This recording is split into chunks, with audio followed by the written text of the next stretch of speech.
மன்னியுங்கள், மன்னிப்பு பெறுவீர்கள். மன்னியுங்கள், மன்னிப்பு பெறுவீர்கள்.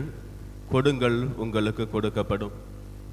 நீங்கள் மன்னிப்பை மற்றவர்களுக்கு கொடுக்கிறீர்கள் என்றால் உங்களுக்கும் அந்த மன்னிப்பானது மீண்டும் கொடுக்கப்படும்.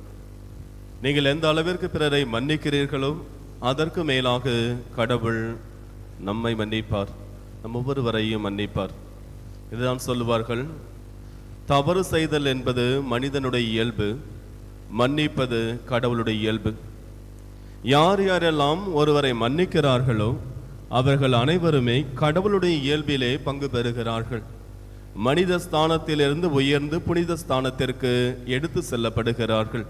மன்னிப்பு என்கின்ற இந்த ஒரு செயலானது நம்மை கடவுளுடைய இயல்பிலே பங்கெடுக்க வைக்கின்றது என்பதை நாம் மறந்துவிடக்கூடாது. அதே நேரத்திலே இந்த மன்னிப்பு என்பது ஒரு சாதாரண மனிதனால் கொடுக்க முடியாத ஒன்று.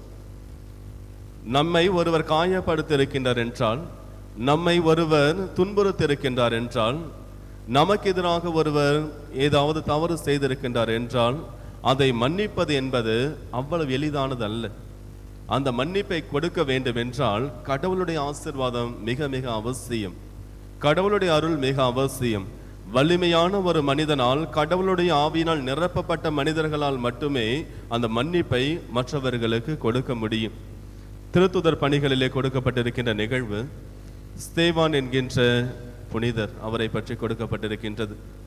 தூய ஆவியினால் ஆட்கொள்ளப்பட்ட ஸ்தேவான் யூத மக்களுக்கு கடவுளை பற்றி, ஆண்டவர் இயேசு கிறிஸ்துவை பற்றி போதித்துக் கொண்டிருக்கின்றார். அப்பொழுது இந்த யூதர்கள் அவர் மீது கோபம் கொள்கிறார்கள். அவருக்கு எதிராக வாக்குவாதத்தில் ஈடுபடுகிறார்கள். அந்த வாக்குவாதத்தில் ஈடுபட்ட பொழுதும் கூட புனித ஸ்தேவான் எதைக்கும் பயப்படாமல் கடவுளை பற்றி, ஆண்டவர் இயேசுவை பற்றி எடுத்து கூறுகின்றார்.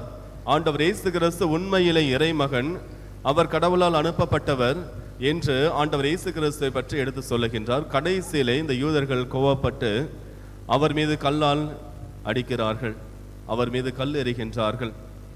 அவர் சாகின்ற வரையில் அவரை கல்லால் எரிந்து கொண்டே இருக்கிறார்கள். யோசிச்சு பாருங்க, எவ்வளவு ஒரு கொடூரமான செயல் என்று. நம்ம மேல ஒரு சின்ன கல் பட்டாலும் எவ்வளவு வலிக்கும், எப்படி துடிப்போம் அப்படின்னு. ஆனால் அவர் சாகிற வரையில் சுற்றி நின்று கொண்டு கல்லால் எரிந்து கொண்டே இருக்கிறார்கள், அடித்து துன்புறுத்தி கொண்டே இருக்கிறார்கள்.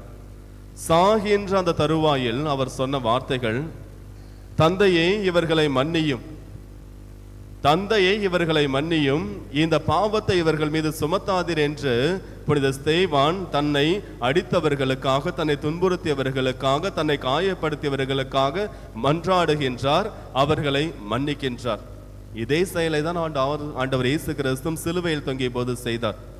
சிலுவையில் தொங்கிய போது அவர் சொன்ன வார்த்தைகள், தந்தையை இவர்கள் செய்வது என்னதென்று தெரியாமல் செய்கிறார்கள், இவர்களுடைய பாவங்களை மன்னியும், இந்த குற்றங்களை இவர்கள் மீது சுமத்தாதீரும் என்று ஆண்டவர் இயேசு கிறிஸ்து மன்னித்து விட்டு தந்தையிடத்தில் ஜெபித்து விட்டு சென்றார்.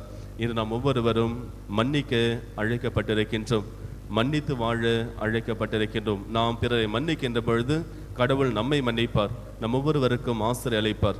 நீங்கள் நல்லா யோசிச்சு பார்த்தீங்கன்னா, இந்த மன்னிப்பு என்பது முன்பின் தெரியாதவர்களுக்கெல்லாம் கிடையாது. யாராவது நம்ம நடந்து போயிட்டு இருக்கிறப்ப ரோட்டில் தெரியாமல் இடிச்சிட்டா கூட சாரின்னு சொன்னால் உடனே இட்ஸ் ஓகேன்ட்டு போயிடுவோம். ஆனால் நம்மோடு பிறந்து வளர்ந்து நம்முடைய சகோதரர் சகோதரிகள் தவறு செய்கின்ற பொழுது, நம்முடைய பெற்றோர்கள் தவறு செய்கின்ற பொழுது, அல்லது நம்முடைய பிள்ளைகள் தவறு செய்கின்ற பொழுது, நண்பர்கள் தவறு செய்கின்ற பொழுது, உறவினர்கள் தவறு செய்கின்ற பொழுது, அவர்களுடைய தவறை மன்னிப்பது தான் மிக மிக மிக மிக கடினமான ஒன்று. அவர்கள் அனைவருமே ஒரு காலத்தில் நம்மை அன்பு செய்தவர்கள், நம்மை அன்பு செய்து ஏராளமான அன்பை பொழிந்தவர்கள். ஏதோ ஒரு காரணத்தினால் ஒரு சிறு தவறு செய்கின்ற பொழுது அந்த தவறை நம்மால் மன்னிக்க முடியாமல் செல்லுகின்றது. அந்த அளவிற்கு நாம் பலவீனமானவர்களாக இருக்கின்றோம். அப்படி அந்த தவறை மன்னித்து நாம் அவர்களை மீண்டும் ஏற்றுக்கொள்ள வேண்டும் என்றால் இறைவனுடைய ஆசீர் மிக அவசியம். எனவே இறைவனிடத்திலே ஜெபிப்போம். இறைவன் பிறரை மன்னித்து வாழக்கூடிய வரங்களை அளிப்பார். ஆமேன்.